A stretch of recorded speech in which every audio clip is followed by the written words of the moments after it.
Assalamualaikum warahmatullahi wabarakatuh.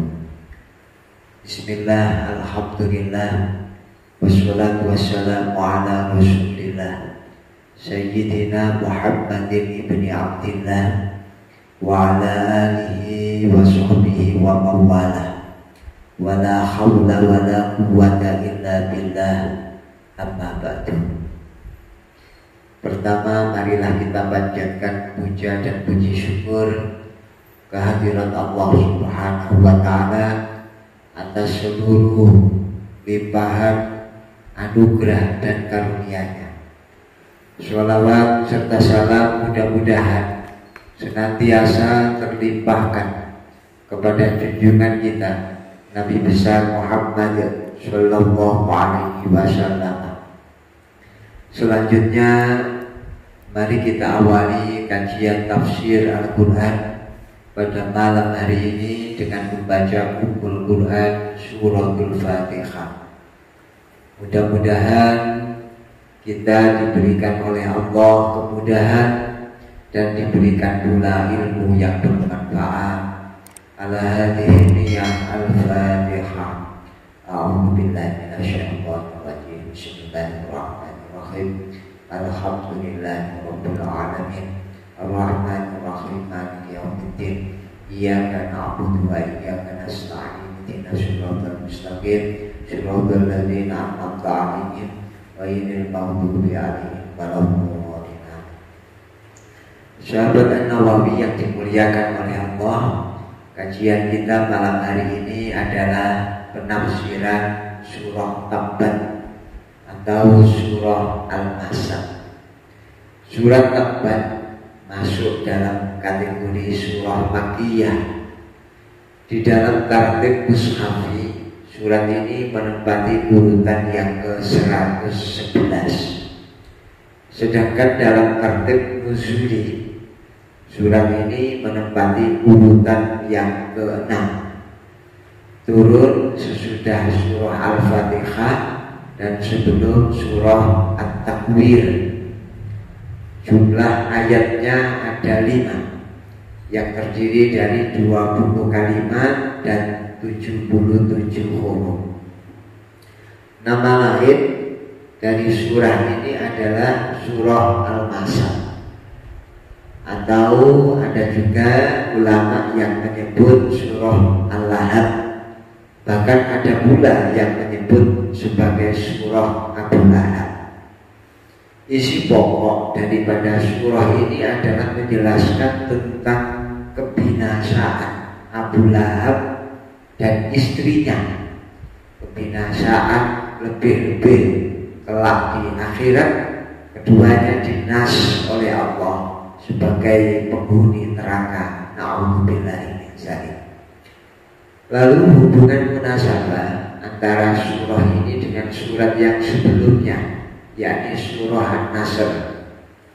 Surah An-Nasr seperti telah kita kaji sebelumnya menjelaskan bahwa orang yang taat pada Allah akan memperoleh kemenangan, akan memperoleh kebahagiaan baik di dunia, lebih-lebih di akhirat.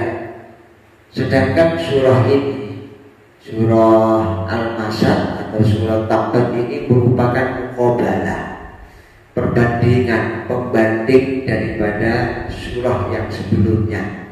Yakni surat ini menjelaskan bahwa kebinasaan akan menimpa kepada orang-orang yang ingkar, orang-orang yang durhaka kepada Allah.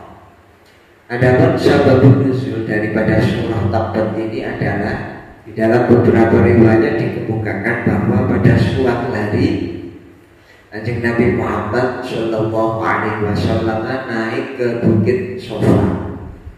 Ketika itu Kanjeng Nabi akan menyampaikan risalah, menyampaikan dakwah, ajakan kepada penduduk, pada masyarakat untuk beriman kepada Allah, untuk mengikuti tuntunan-tuntunan agamanya Allah Subhanahu wa ta'ala. Nah, ketika itu hadir yang namanya Abu Lahab, salah seorang pamannya Nabi.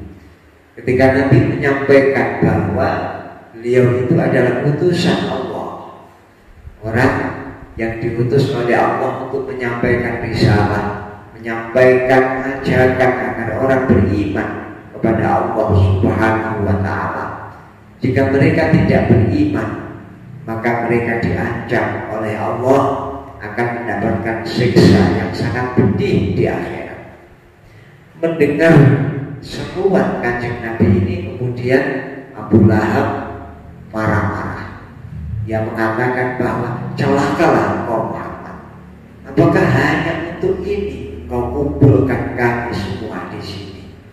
Maka kemudian turunlah surah Tabbat ini.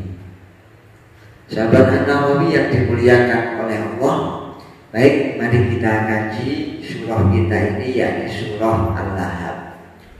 Bismillahirrahmanirrahim. Suratul Lahabi Makkiyatun wa hiya khamsu ayatin.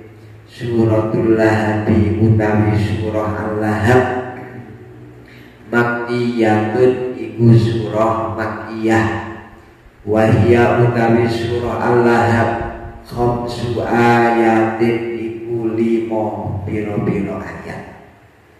Jadi Kiai Bisri Mustafa dalam tafsir Al-Ibris ini, beliau menegaskan bahwa surah Al-Lahab ini termasuk salah satu daripada surah Makkiyah, surat yang diturunkan di Mekah sebelum Kanjeng Nabi Muhammad hijrah ke Madinah. Surat ini terdiri dari 5 ayat. Bismillahirrahmanirrahim. Tabbat yada abi lahabin wa tabb. Tabbat ciloko yada abi lahabin, opo tangan lurune Abu Lahab. Wa tabbalan ciloko sobo Abu Lahab.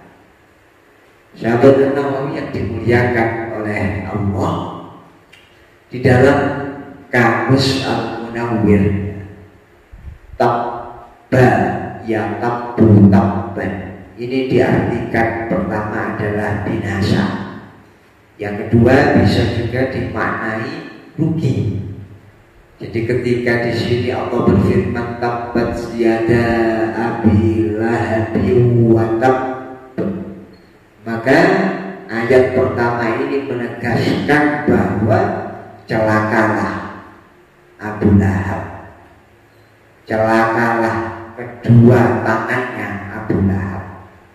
Lafaz yada abi lahabin ini dalam ilmu balaghah termasuk majas mursal min itlaqil juz wa iradatil kull. Artinya menyebut sebagian, tetapi yang dimaksud adalah keseluruhan. Artinya yang cilaka, yang binasa tidak hanya kedua tangannya Abu Lahab saja, tetapi Abu Lahab secara keseluruhannya. Jadi celakalah Abu Lahab wa tabba, dan memang celaka, memang binasalah dia. Kita tahu bahwa Abu Lahab ini adalah termasuk salah seorang pamannya Kanjeng Nabi. Abu Lahab itu nama kunyah, ya, gelar atau panggilan lah. Nama aslinya Abdul Uzza bin Abdul Muttalib. Dia dipanggil dengan panggilan Abu Lahab. Dia juga punya panggilan yang lain, punya kunyah yang lain, yakni Abu Utbah, bapaknya Utbah. Utbah ini adalah nama dari salah seorang anaknya Abu Lahab. Ada beberapa pendapat yang dikemukakan oleh para ulama ahli tafsir, mengapa di dalam ayat ini Allah Subhanahu wa Ta'ala tidak menyebut Abu Lahab dengan nama aslinya, yakni Abdul Uzza, tetapi disebut nama kunyahnya Abu Lahab. Yang pertama adalah Uzza itu adalah nama salah satu berhala yang disembah oleh Jadi Abdul Uzza itu nama aslinya Abu Lahab itu maknanya adalah hambanya Uzza, hamba dari berhala Uzza.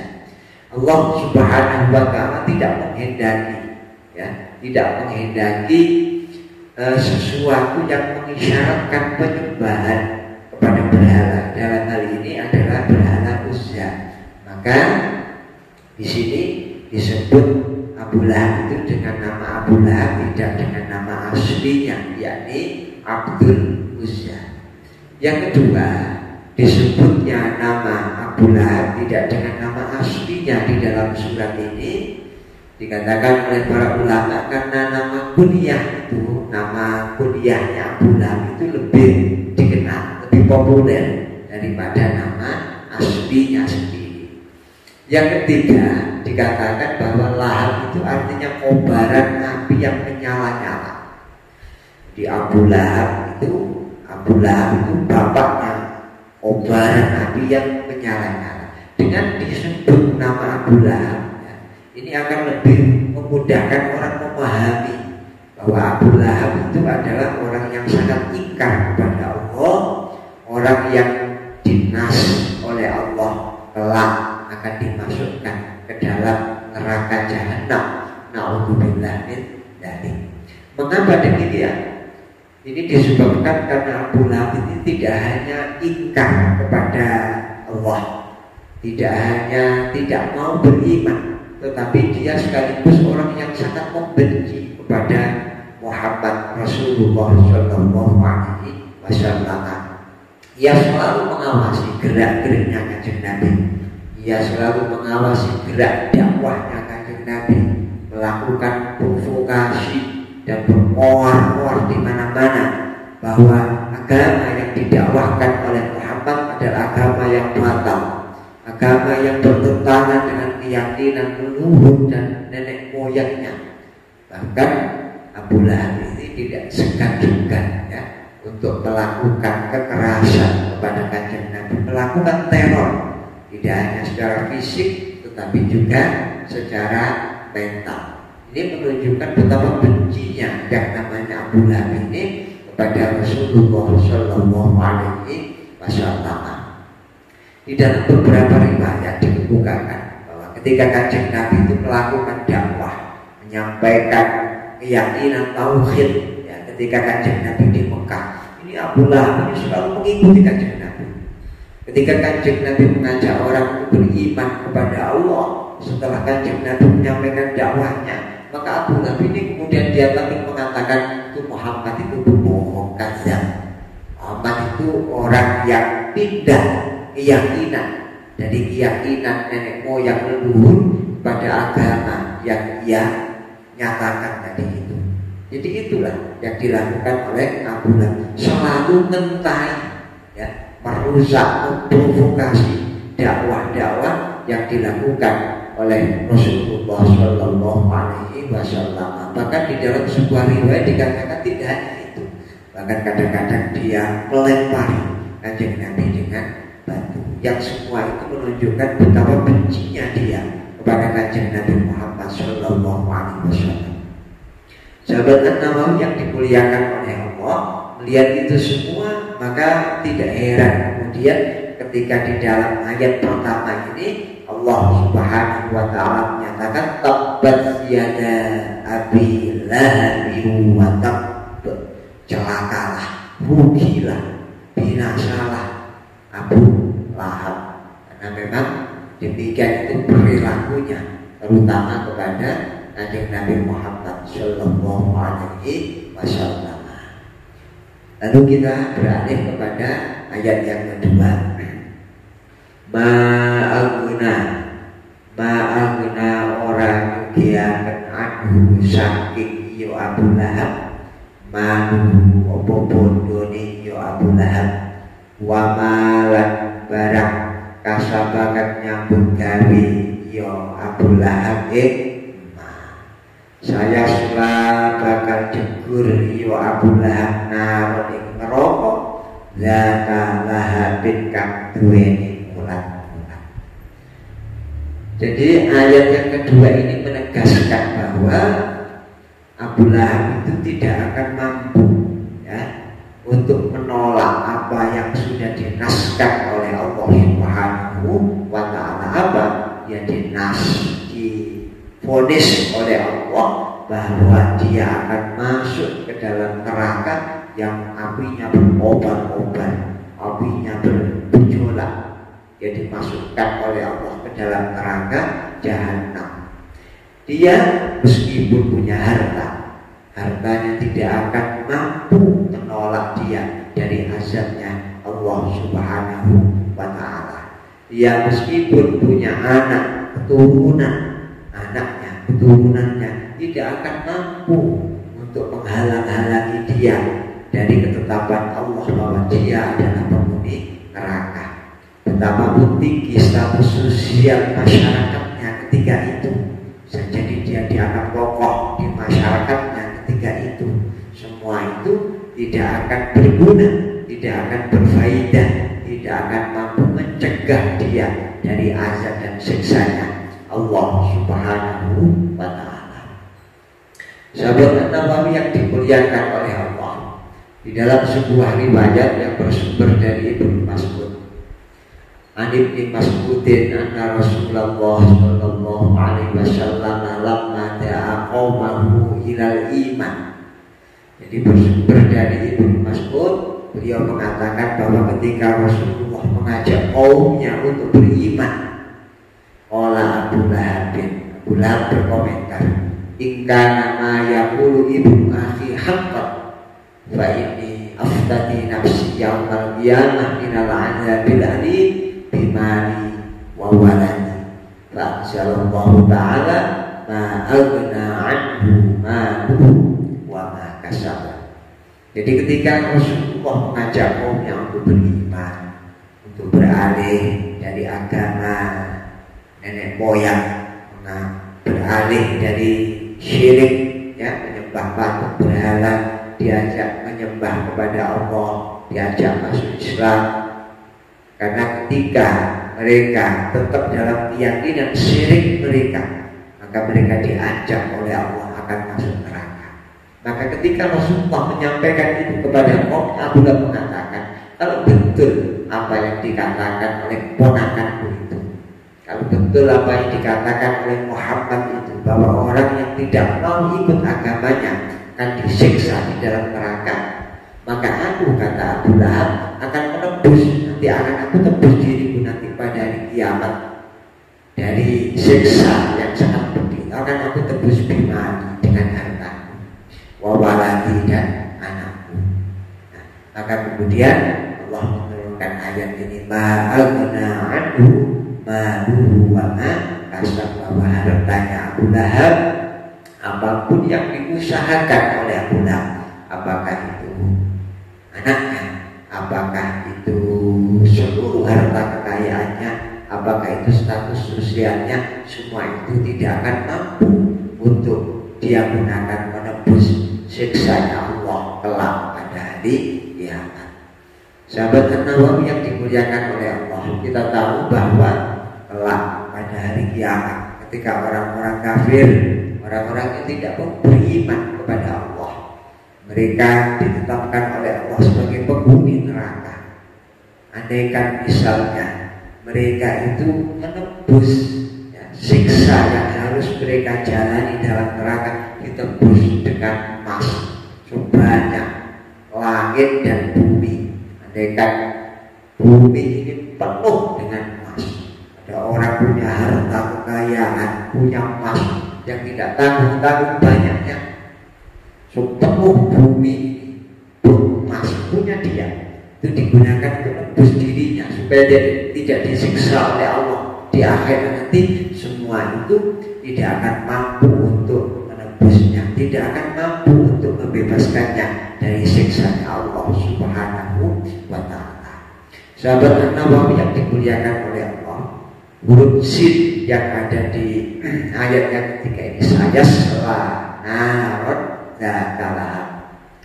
Huruf sin di sini menurut para ulama faedahnya ditahqiq, ya, untuk menunjukkan kepastian bakal neraka sapa Abu Lahab. meskipun makna dasarnya adalah bakal atau akan, tetapi ini faedahnya dari tahqiq itu menunjukkan kepastian bahwa betul-betul pasti Abu Lahab itu akan dimasukkan oleh Allah ke dalam neraka yang apinya berobat-obat. Kita lanjutkan ke ayat berikutnya. Wa qara'atuhu lan bujune Abu Lahab hammalatal khababi khalih gendong kayu biji dia itu tetap ing dalam gulune imro'atu abdun utawi tampar min masakin sakit lulu. Jadi ya diancam masuk neraka oleh Allah tidak hanya Abu Lahab saja, wamro'atu yang celaka yang akan diancam masuk neraka oleh Allah juga adalah istrinya. Mengapa demikian? Karena sama dengan suaminya. Istrinya ini juga ingkar kepada Allah, tidak mau beriman kepada agamanya Allah, dan dia juga sangat benci sekali kepada Rasulullah Shallallahu Alaihi Wasallam. Dia juga menghalang-halangi dakwahnya kanjeng Nabi. Istrinya Abu Lahab ini nama aslinya adalah Arwa binti Harb bin Muawiyah. Nama aslinya Arwa binti Harb bin Muawiyah. Nama kunyahnya, nama panggilannya adalah Ummu Jamil. Di dalam ayat ini istrinya Abu Lahab atau Ummu Jamil ini disifati hammalatal hatab, perempuan yang membawa kayu bakar.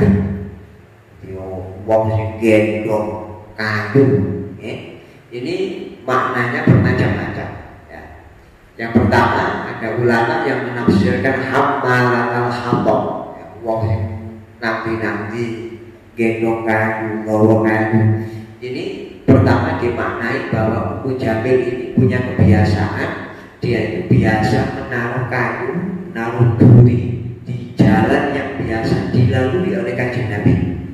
Jadi kapan bengi itu dia masak kayu sing ono rine. Tujuannya apa? Tujuannya kanjeng Nabi jadi sikile ngiteki rine. Ya Allah, ini menunjukkan betapa bencinya Ummu Jamil ini terhadap Rasulullah Shallallahu Alaihi Wasallam. Kita tahu bahwa pada zaman dahulu penerangan sangat terbatas. Ya.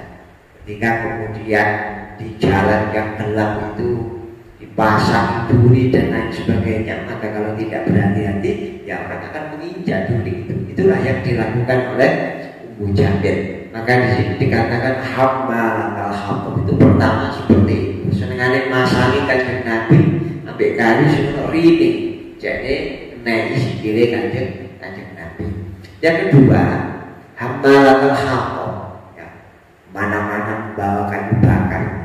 Bakar itu kan satu kinayah, senengane menebar kebencian, obong-obong, udah emosinya orang.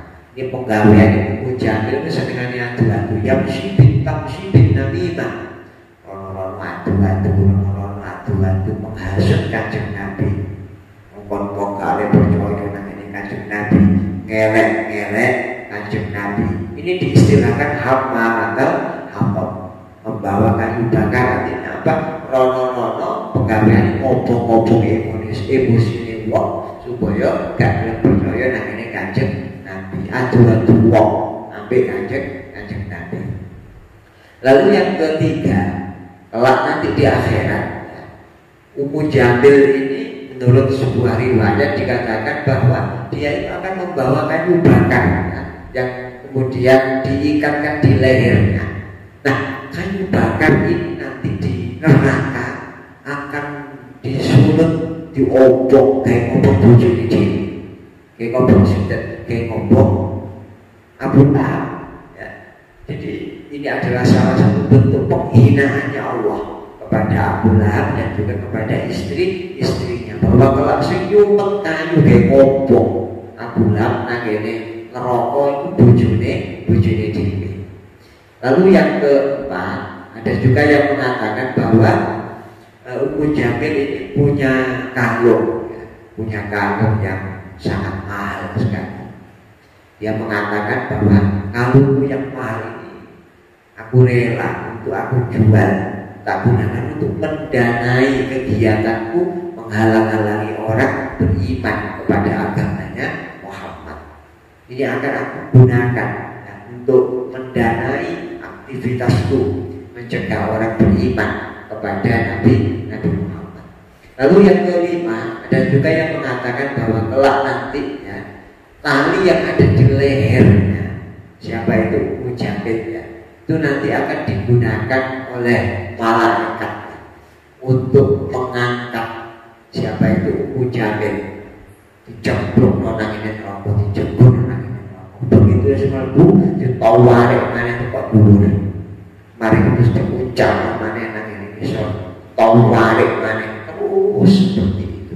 Ini sebagai bentuk penghinaan Allah kepada Ummu Jamil, sekaligus juga kepada Abu Lahab, orang yang sangat membenci kepada Rasulullah Shallallahu Alaihi Wasallam. Ini adalah penafsiran daripada surah Al-Lahab ayat 4 dan ayat 5. Sahabat An-Nawawi yang dimuliakan oleh Allah, ketika turun surah Al-Lahab ini, Ummu Jamil istrinya Abu Lahab marah. Dia merasa seolah-olah sudah dihina, dilecehkan oleh Kanjeng Nabi dengan turunnya ayat yang memvonis dia sebagai orang yang durhaka, memvonis dia dan suaminya sebagai calon-calon penghuni neraka jahanam. Maka dengan sangat marahnya Ummu Jamil kemudian mencari Kanjeng Nabi. Dia tak terima, seolah-olah sudah dilecehkan oleh Rasulullah. Orang ketika itu dia membawa singa, artinya dia sangat marah betul. Sambil mengumpat Kanjeng Nabi, dia mencari Muhammad, seolah-olah ingin mencelakai, bahkan ingin membinasakan Rasulullah Shallallahu Alaihi Wasallam. Sahabat An-Nawawi yang dimuliakan oleh Allah, pelajaran yang bisa kita ambil dari surah yang kita kaji ini adalah bahwa orang-orang yang tidak mau beriman kepada Allah tidak hanya tidak mau beriman, bahkan orang-orang yang membenci agamanya Allah, kelak mereka akan mendapatkan balasan setimpal dari apa yang sudah ia perbuat, sebagaimana yang bagaimana yang akan dialami oleh Abu Lahab dan istrinya, yaitu Ummu Jamil ini. Na'udzubillah dari kita bermohon kepada Allah, mudah-mudahan kita semua senantiasa dijaga iman kita oleh Allah, kita diwafatkan dalam keadaan husnul khotimah, sehingga kita kelak menjadi orang-orang yang berbahagia tidak hanya di dunia tetapi di akhirat, masuk ke dalam surga dan mendapatkan ridhonya Allah Subhanahu wa taala. Ala hadhihi niyah al-Fatihah. Bismillahirrahmanirrahim. Alhamdulillahirabbil alamin. Arrahmanir rahim. Maliki yaumiddin. Iyyaka na'budu wa iyyaka nasta'in. Ihdinas siratal mustaqim. Siratal ladzina an'amta 'alaihim ghairil maghdubi 'alaihim. Wallahu muwaffiq ila aqwamit thoriq. Wassalamualaikum warahmatullahi wabarakatuh.